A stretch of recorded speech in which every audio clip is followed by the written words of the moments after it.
When an artist truly understands their value, there is a particular essence that we can bring to whatever industry that we enter.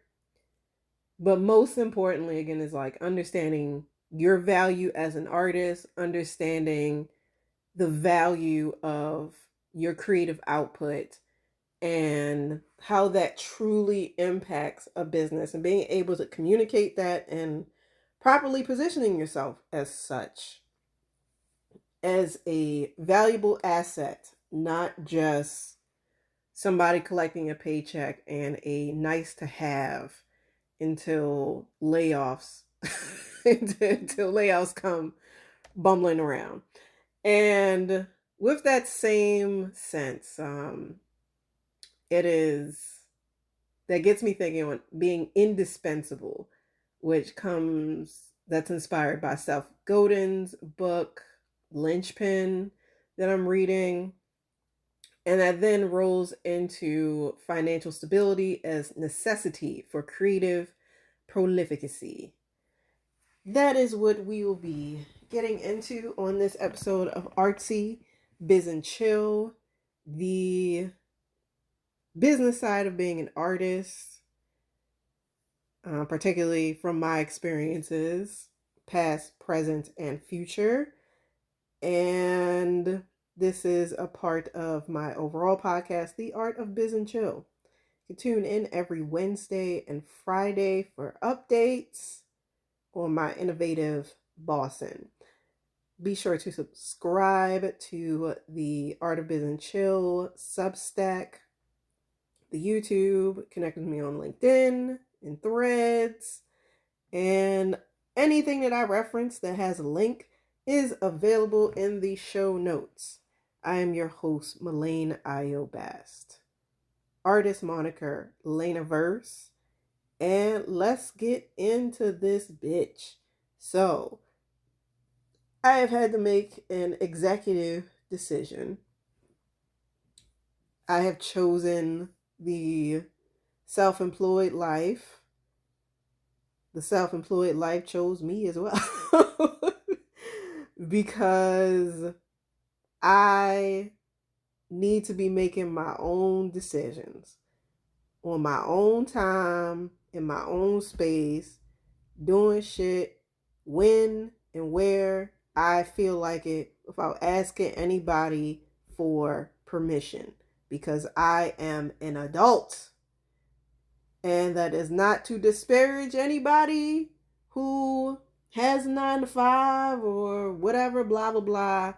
It's, I'm an individual. I know what my needs are. I know what brings out the best in me. So with that said, there has been an up and down of my financial stability and establishing that through self-employment and entrepreneurship. I say it has been because of incompatibility with environments that I have been familiar with due to upbringing, but those environments have been misaligned with the type of woman that I am and my desires. And, that gets into the whole aspect of not, you gotta be selective about who you around. Give or take, we gonna be all spiritual and shit and be like, oh, you chose your family, blah, blah, blah. I can't say that I chose these niggas. I feel like I did something in my previous life. And being put amongst these people is its own penance. And I feel like they chose me more than I chose them, because I've learned lessons, or I'm learning my lessons. I don't think they learned their lessons from this relationship. And, I guess they will as things shift and I am able to stand on my own financially at my big age. And ultimately, it's been an ongoing thing of, I'll get into the spiritual. I don't even think that requires a disclaimer, because like the Christians just be going on about Jesus and God with no type of disclaimer or whatever.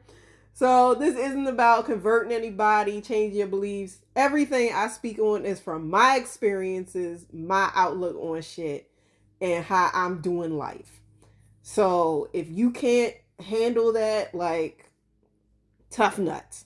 So the outside reflects the inside.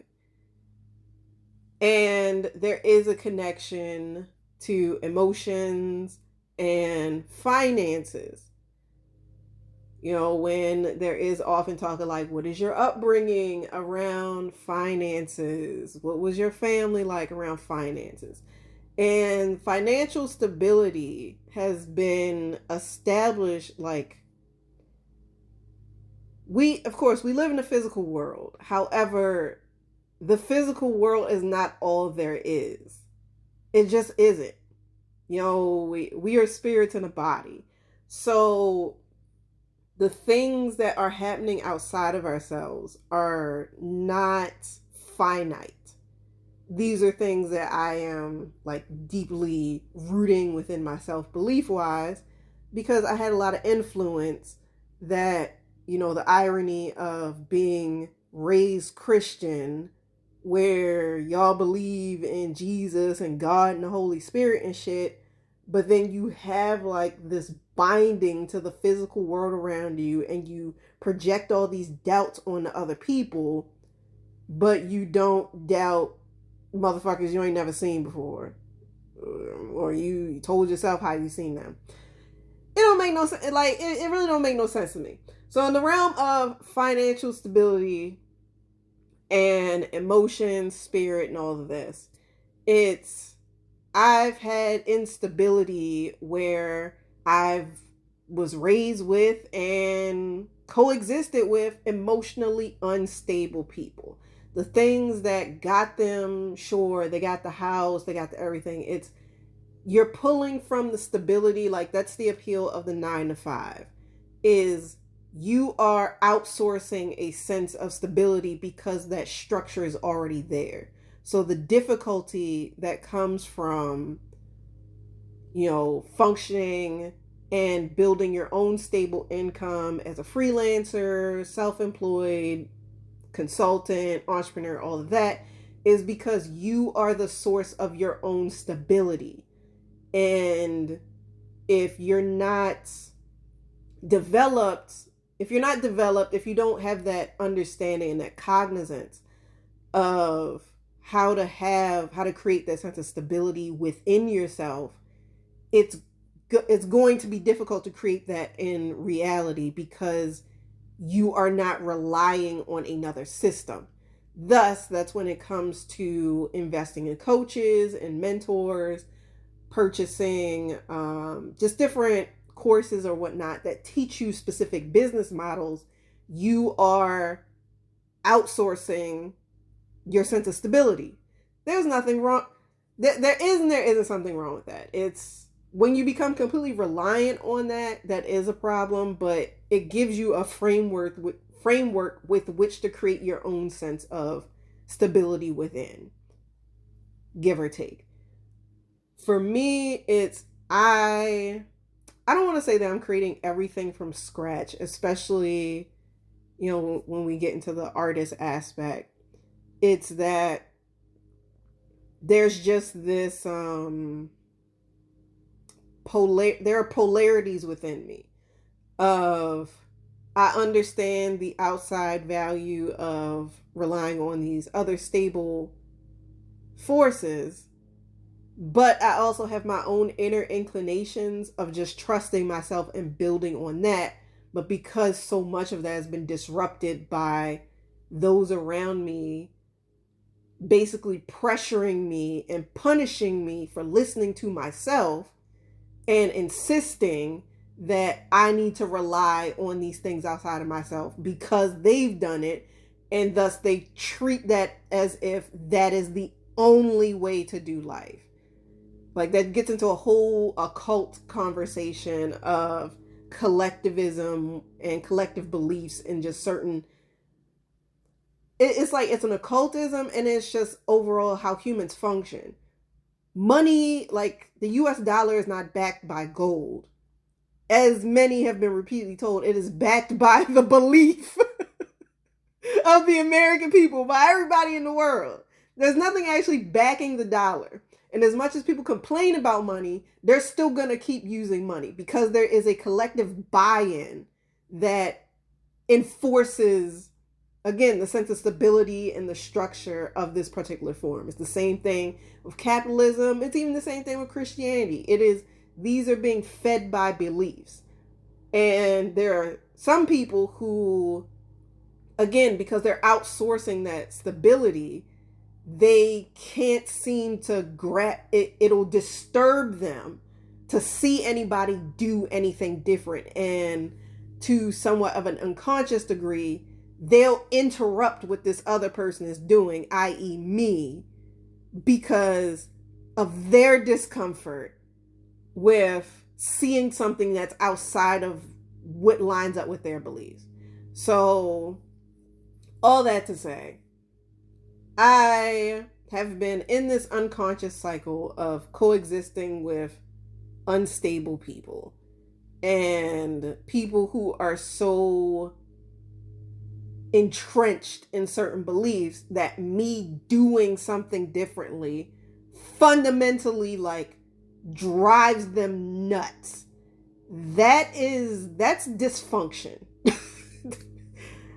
No one, you should not be so wrapped up in what somebody else is doing that it disturbs you internally, and thus you start trying to harm them and disrupt what they got going on.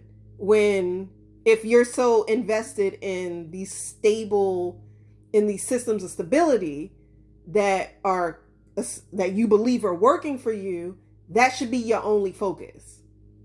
You know, that's something to ponder on. You know, that gets into a whole aspect of like the typical political issues that go on in America, where it's just like people just mind their own fucking business and stay focused on the shit that they think is so goddamn important. What somebody else is doing ain't interrupting you.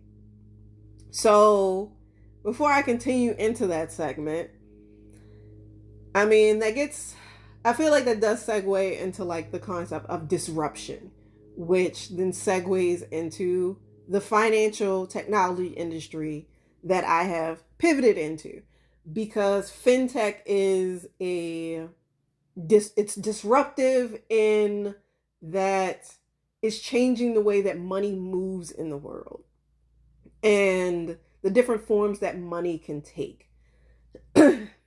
I'm learning about stable coins, whatever the fuck that is. But then there's like, cryptocurrency, how that was disruptive to the sense of, fiat and credit cards and debit cards. Even, I'm still early in my career, so there's much for me to learn. But even the introduction, I can assume that given how people had fucking meltdowns over wearing a seatbelt in a car, wearing a mask during a pandemic, that moving from cash to credit cards or credit cards and debit cards becoming an option was just so destabilizing as a concept to people. So when we get into, fintech, it functions as a destabilizer to some degree in how money is being managed and moved and people's accessibility. Like, as I've been learning when it comes to investing, fintech is making it more accessible for the average person to start acquiring EFTs, to start investing through apps like Cash App or Chime. Even if you have $1, you can start from there versus needing hundreds of dollars if that's not easily accessible to you or you don't have that expendable income. So all of this then is like culminating into like my own understanding when it came to me choosing this industry is because of how money has been such a heavy influence. It's almost like it's been a demon on the back of my bloodline, where all anybody talks about is money and spending money and the cost of things and this being expensive and not being, and we're apparently not rich, we're not wealthy, and then constantly talking about their past of being impoverished and all that shit. So like this convoluted dialogue about money and finances has always been floating around me. But because I'm the one who grew up middle class, but was in this liminal space of I've, I'm in a comfortable life, but my parents couldn't seem to find, because like, yeah, sure, you have your day job and you have all these bills, but it's also like y'all have stable jobs and like the lights were never cut off when I was growing up. There was always food in the house. That wasn't the case for them coming up, but because they never healed from that, that was a burden that was put onto me. Is just this constant worry about money. So then when it gets to the financial tech industry, when we get to fintech, the greatest appeal for me was I'm going to go where the money is, because I've had conversations with millionaires. I've had conversations with people who have multi-million dollar businesses and very successful businesses. I have friends who are financially stable and they're not tripping all the damn time. So it's like, you know what? I want to fundamentally, and then like, as an artist, there's this notion that we're starving and we don't have money and all this shit. So it's like, then on then on top of that, it's like I have my own like future animation project that I want to pour money into. That's millions of dollars. I don't want to be relying on somebody else's checkbook where they get to make decisions. So what would it take for, considering somebody like Tyler Perry, give or take how you feel about what he be producing, that motherfucker still has his millions of dollars. Same with Jay-Z and Beyonce with their billions, where they have acquired enough money where they don't need somebody's permission to execute on their vision. So that got me thinking of what would it take for me to have access to that level of money. And then most importantly, to associate with people who don't have so much anxiety around money and hundreds of thousands, millions of dollars can like passes through their life and that's their normal. So part of me developing as an artist in the world on my terms was, changing my relationship with money and finances. So my answer to that was to get into the fintech industry. And it took me a minute to figure out what my services were and position myself in a way where I'm not doing service, like a service business that is pulling me away from what I actually want to do as an artist and what I'm actually building. Because ultimately, I am not interested in illustrating for people. I am not interested in producing other people's IPs when I have my own ideas that are not getting the time of day. So that gets into, the financial stability as necessity for creative prolificacy. We got a lot of E's going on there. But what ultimately that means is like, because of my current living arrangements and me not having my own, not being able to fully rely on myself for resources, I'm not in an optimal state where I'm able to produce work at the degree that I want to, which is, making these podcast episodes, then making the content to produce it, then me writing my short stories, me putting that together, me setting up partnerships, me making my own products and everything. And I'm being drained by the circumstances, and that's been like a life occurrence, is me coexisting with people and me not being able to be at the top of my field, because now I have to spend energy navigating being amongst these other people and having to consolidate my space and my flow and my time, considering other motherfuckers and then whatever their beef is, or if they have an issue with something, but then they want to be passive aggressive and then not have a damn conversation about the problem they have over well the fuck I apparently did. And then it's just like the whole that's fucking with the energy that I'm supposed to be committed to producing my work and making art and being the best that I can be. So that's pretty much like the framework for me and being more invested in fintech, is that it gives me financial stability, but particularly in the framework of evolving this industry as an artist, is my role is that I'm a story advisor. And that comes from, like, I spent 7+ years in cannabis getting business experience. My degree is in Japanese, not in business. So I got actual business experience working with businesses, and because I'm into producing, there's a distinction between art and content, but because like I like producing things, content marketing just fit for me.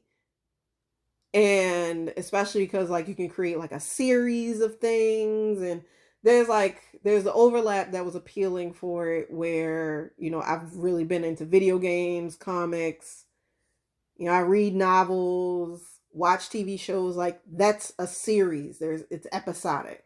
So that kind of framework fit for me getting into content marketing, and then understanding the value of educating people as a major component of content marketing, as well as entertainment. It just fit as a skill set for me to acquire. And then as I started working within companies and learning about strategy, and then developing as a strategic leader, and then learning about branding, it got me thinking on, okay, how can I consolidate my time but still be of a high value, so that I'm still able to devote at least 50% of my week to 40% of my week to producing my art, and the other 60% is doing business shit. So, setting up the posts and scheduling things, handling all that on my end, and then doing what is of value to the business, which then gets into what I was speaking of, like artists understanding, like when an artist, you want to make a living with your art, you need to understand business. You need to understand value, which goes back to reading Seth Godin's book, Linchpin, which is about making yourself indispensable, that people are seeking you, that there is a demand for what you are offering. And thus, because you are a one of one, a la Beyonce, you are a one of one, there is a premium that you can charge, because ain't nobody else doing what you doing. Which circles back to like what I was saying about me evolving fintech as an artist. I'm doing so as a storyteller. So I do visual arts, I got into character design, all that stuff, but all of that is to tell my own stories with my own characters and everything, which is highly imaginative.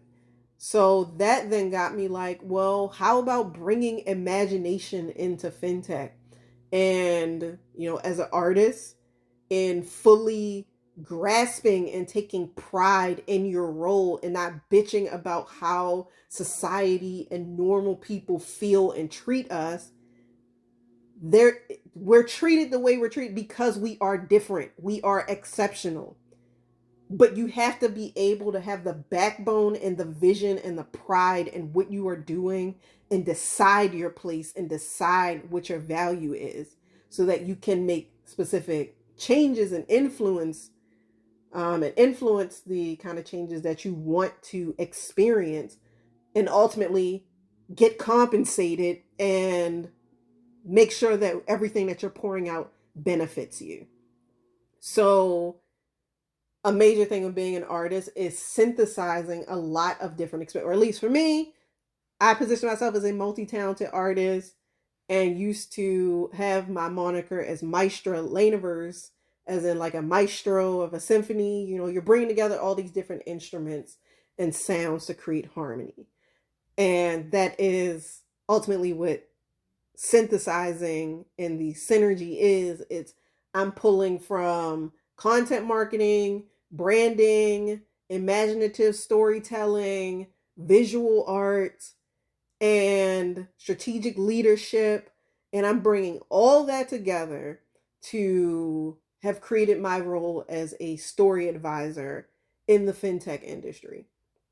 And so I help with auditing content campaigns, past, present, or future, to refine them, to increase the differentiation, which is the branding component. And ultimately, because I am an empathetic, compassionate woman and very observant and perceptive of people and in business, you need to understand your market. You need to understand your audience. Bringing that to helping to cultivate the trust factor that is often talked about in this industry. So bringing all of that together to evolve how campaigns are being done in this industry and helping brands truly to stand out, to make money, any type of conversations about money just more engaging, and clearing out any of the jargon and whatnot, or even when it comes to appealing to an investor. We're all humans, and unless you're some crotchety ass curmudgeon, we like beauty and wonder. So being able to make that emotional resonance, because we are emotional creatures, emotion moves things in our reality and creates, it fosters the connections between us. Being able to bring all that to fintech is crucial to me. And I think very crucial to the industry, and even some of the conversations that I am seeing on my LinkedIn feed about the creative side and the marketing of fintech is, especially in the age of AI, where people are bringing in this element of creativity and quote unquote humanizing how this industry presents itself, how it connects with people. So that was a lot. I'm preaching. But what? The final conclusion then is like just me taking 6 weeks off from my creative projects under All Things Lainiverse so that I can set this foundation for me to get back into that work and pour into it uninterrupted by my environment, by worrying about bills. I ain't worrying about shit. Everything's getting taken care of. I'm establishing my own financial stability as an artist in this industry because I am positioning myself in an indispensable role. And because of I have the past experiences and understand my impact, and also have an understanding of the prices that other motherfuckers be charging for this, I'm feeling fantastic about what the direction this is. And it does annoy me that I because it's like my entire life story has been putting off my creative shit and trying to figure out the financial stability aspect and getting myself in and just getting myself out of this prison of dysfunctional relations and just mismatched relations.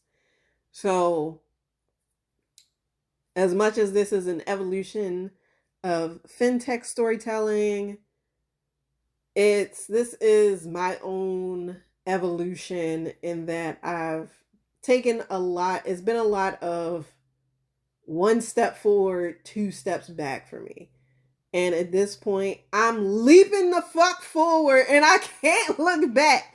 Because, the story a lot. My ass been turning into a pillar of salt and been going new game plus and recycling through the same shit, and I keep looking back. So this is 6 weeks of commitment to not looking back, to establish a sense of financial stability so that I have holistic stability in my life, that I have the right people around me, that like the other appeal to me, I'll get the experience. But it's just like fintech also engages me intellectually. It's like, yeah, I love creativity, but I am highly intelligent. There's a lot for me to learn about finance, about the tech side of things, and connecting with people who have this breadth of intelligence that I can have like real discussions with and not feel like I'm dumbing myself down or simplifying every fucking thing I want to say. And I can actually learn something of value instead of somebody telling me something they think is profound when really it's remedial, but their ego requires me to pat them on the back for rambling about fuck all. So and then I think it's another level of performance and professionalism to challenge me and my growth and just being able to finally just function in a world of people who are of my ilk and who aren't squeamish about money and constantly bitching about it like the cannabis industry motherfuckers. So it's just I feel like this year I have wanted to be like, I don't want to have to think about money no more. I think about my money as far as like, let me check this shit, let me cover this shit. But worrying and stressing and being afraid because of money is fuckery. It is malarkey. I'm not doing it anymore because it doesn't add any, like it's just a cycle. It is a useless fucking cycle. If I want to buy something, okay, I buy it. If I ain't got the bread for it right now, all right, whatever. Make a plan, I'll get it. I have more important things that I want to be pouring my time and my attention and my energy into. And I cannot continue this familial curse of worrying about this shit. That's done. There's no looking back. And to be able to just set this framework so that when next year comes, I can have an extended period of time where I can decide to take off for a couple months, take off for a quarter, and I've established my role in fintech and there's like demand for me, and I can still have like work lined up after I take my time off so I can just focus on making art and producing as much as I want to, and potentially like not even be on social media for a bit other than my typical hijinks, but just be on there to chill and spend 70-80% of my days just producing shit. That is all I want from this life. But financial stability is necessary to make that happen. However, I do like comforts and I don't want to be on no budget as whatever the fuck. Because as I've learned, living on a budget, I don't want to be in the woods and I don't want to be living around just any and everybody. So that's just the gamut. So with that said, thank you for your time, your attention, and your care. May that have been of use to you. If it wasn't, oh well. Thanks for listening. If you are interested in my services as a story advisor in fintech, you can go to lainaverseworks.com. I am accepting clients for the Biz and Chill Story Audit, as well as the Biz and Chill Lore Workshop. You can find out details of those services on my site. You can book a 20-minute call for us to get to know each other, or if you feel like this is what you want to invest in and you want to figure out the details or get direction on what is the best direction, I have a 50-minute clarity discussion we can have. So, money is on the table for that discussion. I do not barter, I do not discount. So, don't even waste your time with that pipe dream. And if you're interested in the work I have so far under All Things Lainaverse, you can go to that Substack link. Check out my completed short story, Chronesthesia. I have the first parts of Discerning Envy and The Sexiest Solitude available. And I am also publishing a book called Revitalize You with Afro-Feminine Escapativities, where I am introducing the philosophy of escapism, healthy, intentional escapism, to Black women. I have a free chapter available that you can get by getting on the All Things Lainaverse e-boutique email list. And if you want to throw some dollars my way, this is a value. You can do that either via the Lainaverse coffee link or the Buy Me a Coffee Malainayo link. And again, be sure to connect with me on LinkedIn, Threads, Substack, or YouTube. And I will catch you in the next one. Deuces, world class, or bust. Malainayo out.